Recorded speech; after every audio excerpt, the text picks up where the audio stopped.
Panibagong araw, panibagong vlog na naman tayo.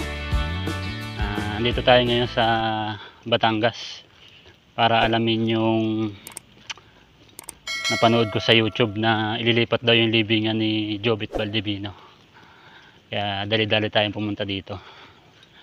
Kung totoo nga ba na inilipat na yung mga labi niya sa ibang sementeryo. Yan. Ito yung lakaran to.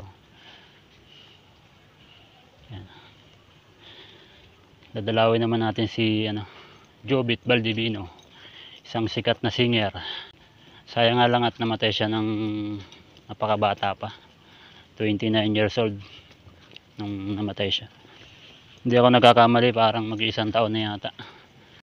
Nagsimula ang kanyang karir nung 2010 nung sumali siya sa Pilipinas Got Talent.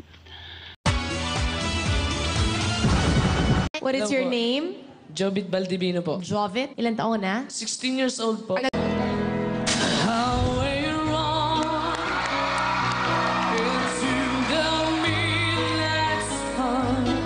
Lagi din namin inaabangan yung pagsalang niya sa Pilipinas Got Talent. Tuwing siya na yung nasa stage. Mapapabilib ka talaga sa boses niya eh. Lalo na nag-audition siya ng ang kinanta niya ay Faithfully. Yun yung nakapagpahanga sa mga judges. Titingnan naman natin ngayon kung ano na ang itsura ng puntod ni Idol Jovit Valdivino. Nasa 2 hours din po yung biyahe papunta dito, galing Binyan, Laguna. Maraming salamat po pala sa mga solid subscriber ko dyan at mga bagong subscriber. At kung hindi ka pa po nakasubscribe sa akin channel ay pakiclick na rin po ang notification bell para updated po kayo sa mga bago kong video na ilalabas. Ang ganda ng mga musili ito, mga buddy.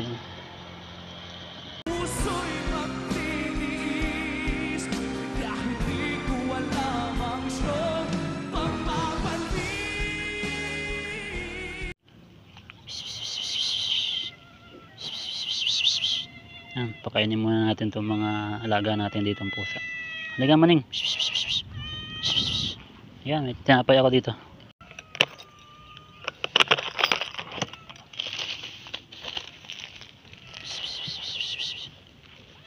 Pakainin muna natin itong mga gutom na. Ay, hindi sila kumakain ng tinapay. Mga social kayo, mga pusa kayo, hindi kumakain ng tinapay.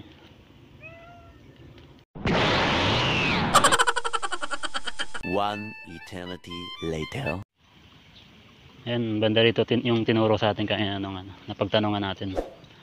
Ito. Hindi pala totoo na nilipat yung kanyang puntod.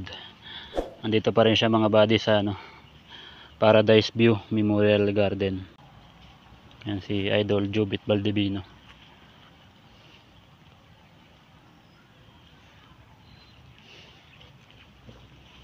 Yan. Pinanganak siya noong October 16, 1993.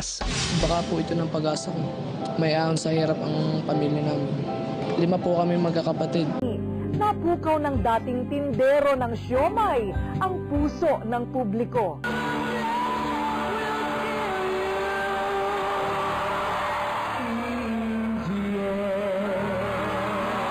Filipino Got Talent winner, Jovit. At namatay siya noong December 9, 2022. Binawian ng buhay ang 29 anyos na singer matapos ang 5 araw na pagka-comatose simula araw ng Linggo, Disyembre 4. Bago isugod sa ospital, 1 linggo nang umiinom ng maintenance medicine para sa hypertension si Jovit. Pinayuhan din siya ng doktor na huwag magpakapagod. Hindi natanggihan ng mga awit ang imbitasyon ng kaibigan na kumanta sa isang Christmas party sa Batangas City noong Sabado, Disyembre 3. Nakapaghandog pa umano ng 3 kanta si Jovit. Napansing sumama ang pakiramdam ng singer matapos ang 3 kanta, kaya itinakbo siya sa emergency room. Di 1 taon na rin pala yung nawala siya. Lapit ng mag-anniversary. Tapos yung puntod niya, parang may artificial siya na damo. Nilagyan lang siya ng artificial na damo. Sa kanya lang yung mayroon ditong ganyan. Artificial na Imagine mga buddy, oh. Isang sikat na naman po ang ating napuntahan dito sa Padre Garcia, Batangas. Pero si Jobit Baldivino po ay taga taga Rosario, Batangas. Yan. Na-intriga lang po ako nung mapanood ko sa YouTube na lilipat daw yung kanyang puntod. Kaya dali-dali po akong pumunta dito para alamin kung nailipat na nga ba. Yan mga buddy. Simple lang yung puntod niya dito. Kabaon sa lupa.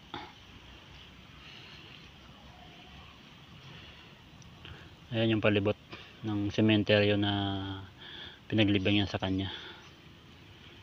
Kung mapapansin nyo, halos walang katao-tao. Yan si Idol. Siguro sa mga ibang, sa susunod na mga vlog na lang po natin yung mga challenge sa sementeryo at pagpunta sa mga abandonadong lugar.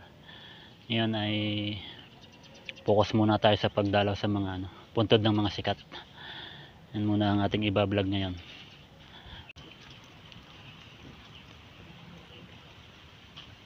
Yung mga masileo dito. Paradise View Memorial Garden. Ito lang yung palatandaan sa kanya kung gusto niyo pumunta dito.